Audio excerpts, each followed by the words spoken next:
안녕하세요. 반갑습니다. 주식하는 개발자 퍼플입니다. 오늘은 RSI와 MFI에 대해서 알아보겠습니다. 그럼 오늘의 목차부터 살펴보겠습니다. RSI와 MFI에 대해서 기본 개념과 차이점을 알아보고 앞으로 표준화하여 사용하게 될 MFI의 의미와 퍼플 분석에서 기술적 분석의 의미에 대해서 살펴보겠습니다.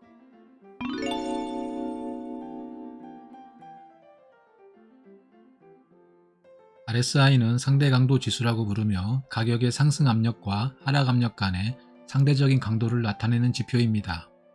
RSI는 특정 거래 기간 동안의 상승폭과 하락폭을 통하여 주가가 계속 상승 또는 하락하거나 방향을 변경할 가능성이 더 높은지를 확인하는 모멘텀 지표입니다.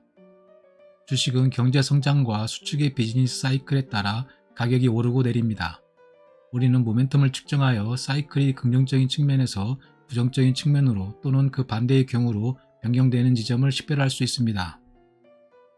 RSI 지표는 모멘텀을 측정하여 가격 반전이 임박하거나 현재 추세가 더 오래 지속될 수 있는지를 보여줍니다. 0에서 100 사이의 값을 제공하고 균형 수준은 50입니다. 거래에서 RSI가 50을 넘을 때마다 모멘텀은 양수이며 가격은 상승하거나 계속 상승할 가능성이 높습니다. 반대로 RSI가 50 미만이면 주가가 탄력을 잃고 가격이 하락하거나 계속 하락할 가능성이 있음을 나타냅니다. 물론 균형점에서 멀어질수록 추세 반전은 더욱 명확해집니다. RSI의 기본 수식은 다음과 같습니다. 상승폭은 당일 종가가 전일 종가보다 큰 경우이므로 당일 종가 마이너스 전일 종가로 계산하고, 하락폭은 당일 종가가 전일 종가보다 작은 경우이므로 전일 종가 마이너스 당일 종가로 계산합니다. RSI 값이 커질수록 상승 강도가 강하고 작아질수록 하락 강도가 강하다는 의미입니다.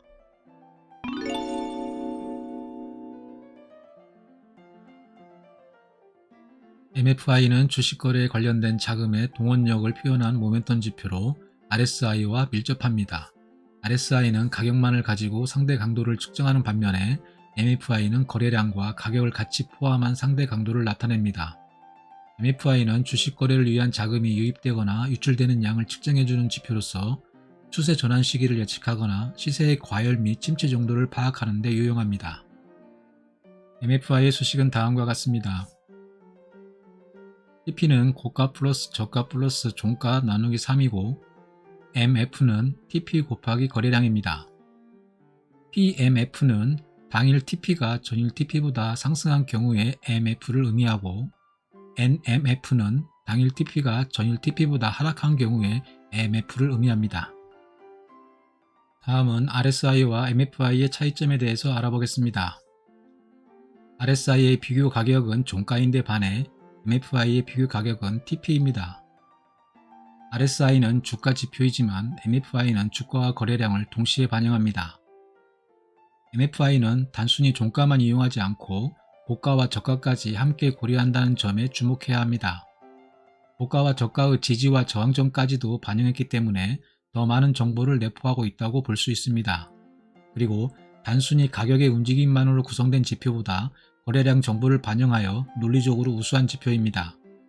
그러나 논리적으로 우수하다고 해서 더 정확한 지표라고 말할 수는 없습니다. 모든 지표는 그 한계점을 분명히 하고 있기 때문입니다. MFI로 알고자 하는 것은 상승일과 하락일의 거래량의 차이가 추세와 모멘텀을 확증하는가입니다. 일반적으로 상승일에는 거래량이 증가하고 하락일에는 거래량이 감소하므로 같은 기간일 경우 RSI보다 MFI가 더 크게 움직일 것임을 예측할 수 있습니다. 실제로 MFI는 RSI보다 변동성이 더 큽니다. MFI는 매끄럽게 추세를 표시하지 않으며 범위가 넓습니다. 따라서 RSI의 표준값인 70과 30 대신 MFI에는 80과 20을 사용하기도 합니다. 그러나 이 표준값이 특정 매매 신호로 사용되지는 않습니다. 과매순위, 과매도라고 하는 식의 표현과 매매 신호를 결합하지는 않는다는 의미입니다. MFI가 20 이하라고 해서 과매도이므로 매수 신호다라는 말은 논리에도 맞지 않을 뿐 아니라 지표 자체가 가지고 있는 한계를 부인하는 것입니다.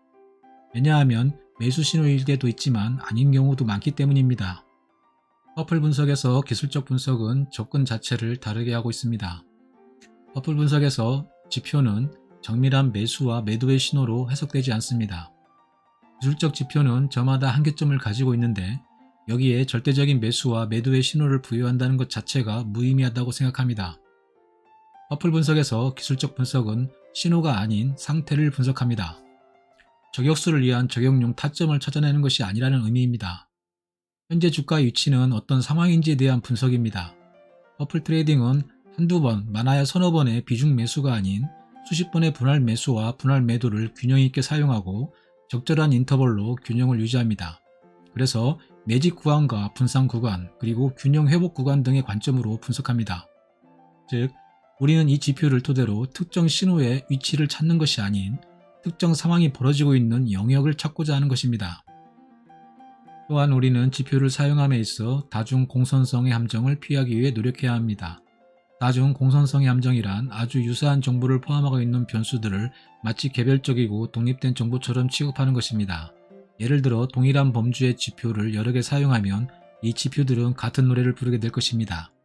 그래서 우리는 각 범주 내에서 중복되지 않은 기술적 지표를 선택해서 사용합니다. MFI는 폐쇄형 거래량 지표로 퍼플 분석에서 매우 중요한 지표입니다. 이 지표를 표준화하면 좀 더 다양하고 논리적인 정보를 얻을 수 있습니다. 퍼플 트레이딩에서는 볼린저 밴드, %B, 밴드폭, 표준화된 MFI의 %B를 의미하는 %M, 그리고 표준화된 상대 지표인 %B와 %M을 기본 데이터로 자체 개발한 퍼플 트렌드와 퍼플 모멘텀을 사용합니다. 우리는 이 지표로 강세, 약세, 패턴, 지지, 저항, 다이버스 등을 통해 주가의 변동성은 늘어나고 있는지 아니면 줄어들고 있는지, 균형점에서 이 격은 얼마나 벌어져 있는지, 볼린저 밴드의 폭이 특정 기간 내 최소 폭으로 줄어들었는지 아니면 최대 폭으로 늘어났는지, 지표의 흐름이 주가의 흐름을 확증하는지, 주가는 상승하는데 거래량은 감소하는지 아니면 증가하는지, 주가는 고점을 테스트하는데 지표는 상승 탄력을 잃어가고 있는지, 주가의 파동 흐름에 전환의 기운이 있는지 아니면 지속의 흐름을 유지하고 있는지 등을 분석합니다. 이상 퍼플 트레이딩에서 RSI와 MFI에 대해서 알아보았습니다. 더 나은 콘텐츠 제작에 여러분의 구독과 좋아요는 큰 힘이 됩니다. 영상 끝까지 시청해주신 여러분께 다시 한번 감사드립니다.